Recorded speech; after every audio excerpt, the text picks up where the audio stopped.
నమస్తే అండి. ఎలా ఉన్నారు? అంత బాగున్నారా? నేను కూడా బాగున్నానండి. ఈరోజు అయితే దోసల పిండి వేసానండి. దోసల పిండి ఇలా కుండలో పెట్టాను మరి.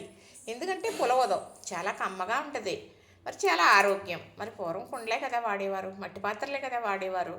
మరి అప్పుడు ఫ్రిడ్జ్ ఎక్కడదండి, ఫ్రిడ్జ్లు లేవు కదా. ఇప్పుడు మనకు ఫ్రిడ్జ్ ఉందని అందులో పెట్టేసుకుంటున్నాం కదా. అయినప్పటికీ కూడా ఒక్కొక్కసారి పులిసిపోతూ ఉంటుంది, స్మెల్ మారిపోతూ ఉంటుంది కదా. అది అయితే ఇలాగా మనం దోసల పిండి కుండలో పెట్టుకున్నాం అనుకోండి, కమ్మగా ఉంటుందన్నమాట. ఇది ఇప్పుడు వాడేస్తాననేసి ఇలా ప్లేట్ మూత పెట్టాను. ఇది 4-5 రోజులన్నా, వారం రోజులన్నా, 10 రోజులైనా వాడుకోవచ్చు. ఇది ఇలా వాసన కట్టాను అన్నమాట. చక్కగా ఒక క్లాత్ వేసి, కాటన్ క్లాత్, అంటే పైనుంచి కూడా గాలి వెళ్తే పిండి పొలవదు. ఇలా కుండ ఉంది కదా, ఈ కుండ కూడా గాలి లాక్కుంటుందండి. గాలి లాక్కోవడం వల్ల మనకి పిండి అనేది పొలవదు, కుండ కాబట్టి రుచిగా ఉంటుంది అన్నమాట. చూసారా చక్కగా. మరి ఇదైతే ఇప్పుడు వాడేస్తాను కాబట్టి ఇలా ప్లేట్ వేసేస్తున్నాను. ఇదైతే మనకు ఎన్ని రోజులైనా ఉంటుంది కాబట్టి అలా వాసన కట్టాను. ఫ్రిడ్జ్లో పెట్టవలసిన పనే లేదండి. చూసారు కదా, నచ్చింది కదా. ఇంతేనండి. లైక్ చేయండి, షేర్ చేయండి, సబ్స్క్రైబ్ కూడా చేసేయండి.